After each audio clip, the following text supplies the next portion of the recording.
Babycastles is an independent arcade space run by artists and game designers in New York City.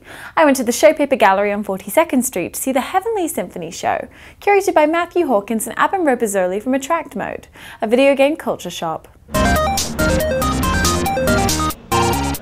I'm here with Matthew Hawkins, video game culturalist, and tell me where we are tonight. So Babycastles is this indie arcade, and here we're displaying some various indie games, and they have rolling shows every couple weeks, and we're here with a bunch of games and stuff on the walls and fancily painted arcade cabs, all from Track Mode. Combining their forces, the show is a celebration not only of independent games, but of video game culture in general. Artwork was provided by Corey Schmitz, Murray Adamo, Hilary Florido, and Dave Morrow. I especially liked the giant wooden Pokemon cutouts.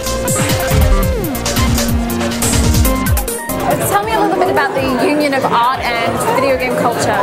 As time has gone on, the act of making video games has become easier. It's more accessible, there's easier programs, and also video games are hard to make.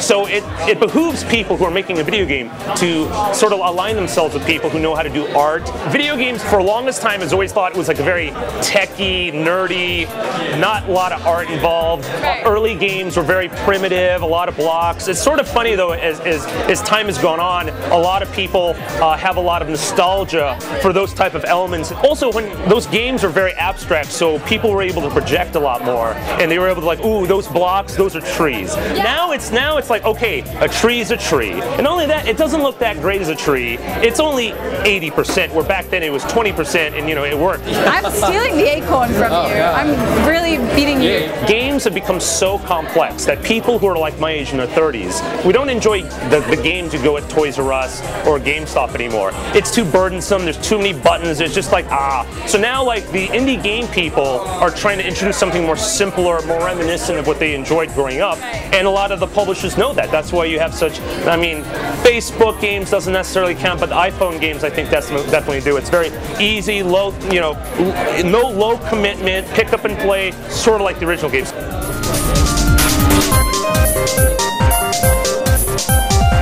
Ladies and gentlemen, Zen Albatross! I also had my first experience of seeing a live chiptune show, with performances from artists such as Zen Albatross and Null Sleep, using video game hardware and synthesizers to produce amazing music. The convergence of video games and fine art is an interesting and exciting development, with artists producing games themselves, the rising popularity of chiptunes music, and of course the concession of Roger Ebert. With people as motivated as those involved with Babycastles and Attract Mode, it's easy to appreciate and engage in the creative culture behind and around video games. Let me know how you participate in video game culture. I'm Molly, and this is Rocketboom.